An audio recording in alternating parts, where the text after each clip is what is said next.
Ed Tolentino mahirit kay Alas, Casimiro inutusang maglinis, Inoue nagpahapyaw ng lakas. Ito ang pag-usapan natin, pero bago ang lahat, pakisubscribe po ng channel ko. Huwag niyo na rin kalimutan i-click ang notification bell para lagi kayong una sa balita.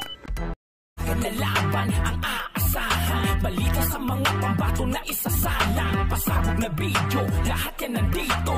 Minyo Cruz TV ang iyong paborito. Pag-usapan nga po natin mga kaboxing, nagpahapyaw naman si Japanese Monster Naoya Inoue sa kanyang latest training para sa laban niya kay Marlon Tapales.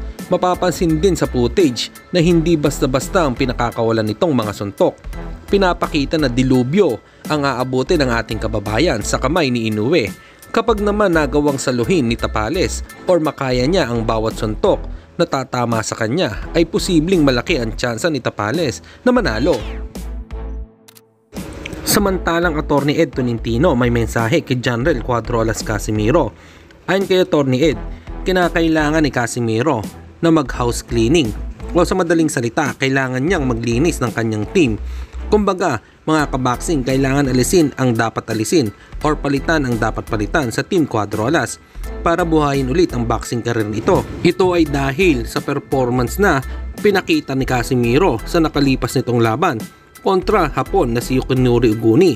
Ayon pa kay Attorney Ed, itong laban daw sana ang magsisilbing showcase ni Casimiro sa mga Japanese boxing fans para mas ma-hype ang demand ng Casimiro versus Inoue fight.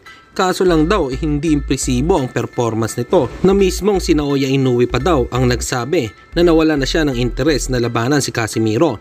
Sa tingin daw ni Ed Tolentino ay hindi maganda ang conditioning ni Alas at kulang sa instruction mula sa coach. Dagdag pa nga po ni Attorney Ed Tolentino, kailangan daw ni Casimiro ang isang world-class trainer at conditioning coach. At ito daw ay dahil sa strategy at kinakapos ng hangin kahit early rounds pa lang. Sayang naman daw kung mapapabayaan dahil isa pa naman daw itong material puwertes si Casimiro sa larangan ng pagbaboxing. Para sa inyo mga kaboxing, ano po masasabi nyo dito? Comment lang po kayo sa ibaba. Hanggang dito na lang muna ang ating balita. Dito na lang ang aking Boxing News Report. Babu!